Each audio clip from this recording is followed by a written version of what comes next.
there are a couple of things that we did. So one of the things that have come up with students quite frequently over the years is they wonder about the assessment criteria, and they wonder, how, what does a good answer look like for each of these criteria. So what we did was, in our seminars, we went through a specific criterion every week and going through how do you get maximum marks for that particular criterion. So the first week we would look at content and coverage, and we would talk about, well, what are we looking for in, a good answer for that? How are you going to get maximum marks for that criterion? And then we would look at presentation and style the next week, and then organization and structure, and so on. So we could really go through with the students what is it that we're looking for in a good answer. And another reason that we did that is our first assessment task that we gave them was a textual analysis. And for many of these students, they had not written anything like this textual analysis at all. So they would choose a text of their own choosing and apply one of the stylistic techniques that we'd looked at to the text. So it might have been foregrounding or transitivity or so on. So after we'd been through every thing on the assessment with them, every type of criteria, and showed them, we could show them what a good answer would look like, because we uploaded to Learning Central the essays that had scored highly for each feature previously. So essays that had scored firsts or high 2-1. So, one who wrote about transitivity, one who wrote about rhetoric, and so on for each of the features that they could choose. And the feedback that we got from students for that was that they really appreciated having those sample answers, because a lot of them were quite unsure how they would go about doing this particular assessment task, because it was something that they had never done before. So the feedback that we got for that was really helpful. Most of them liked going through the criteria during class as well. I think we did have a couple who said, oh, well, we didn't need to do that. But for the majority of them, they found that helpful, really being able to see then what a good textual analysis looks like.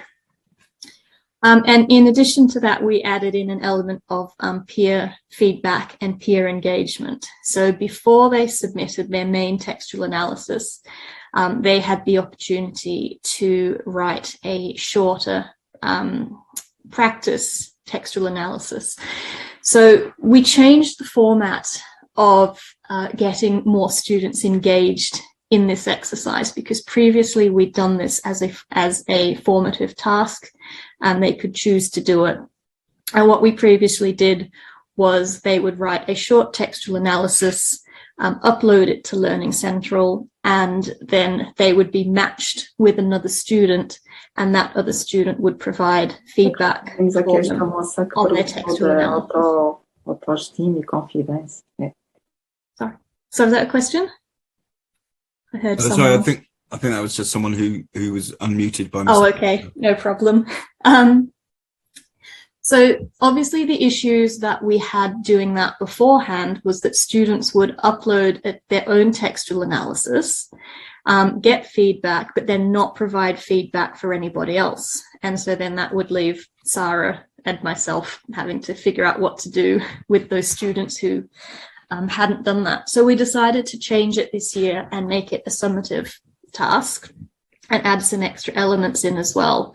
So first of all, by making it a summative task, we got more engagement, and we got students also engaging with all parts of it. So this took 3 steps. So the first step was they wrote their textual analysis and they uploaded it to Learning Central. They were then matched with somebody else, and they would have to do their peer review of that person. But they would also have to write how they think they went on their own analysis as well. And so in order to get full marks for this, they had to complete all 3 steps.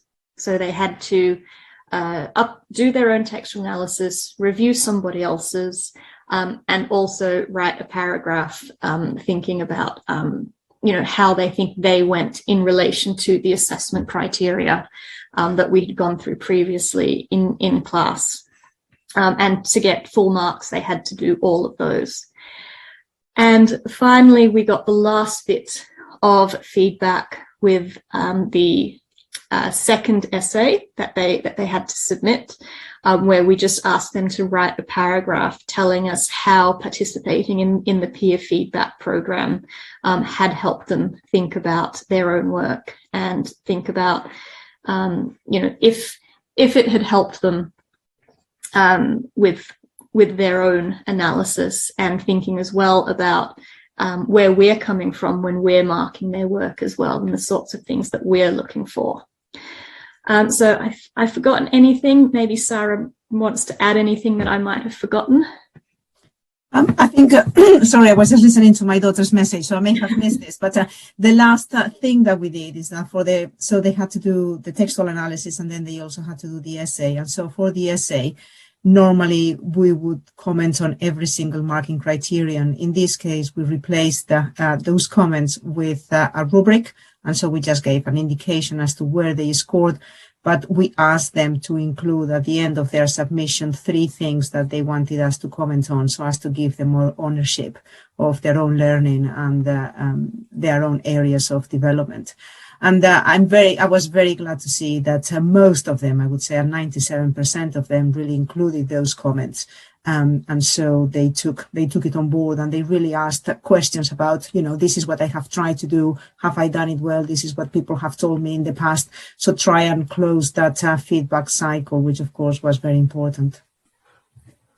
Yeah. And I think just to add as well, when we asked them about how participating in the peer feedback had helped them with their textual analysis, I think probably about 95% of them said that it had been helpful and that they had enjoyed participating in it.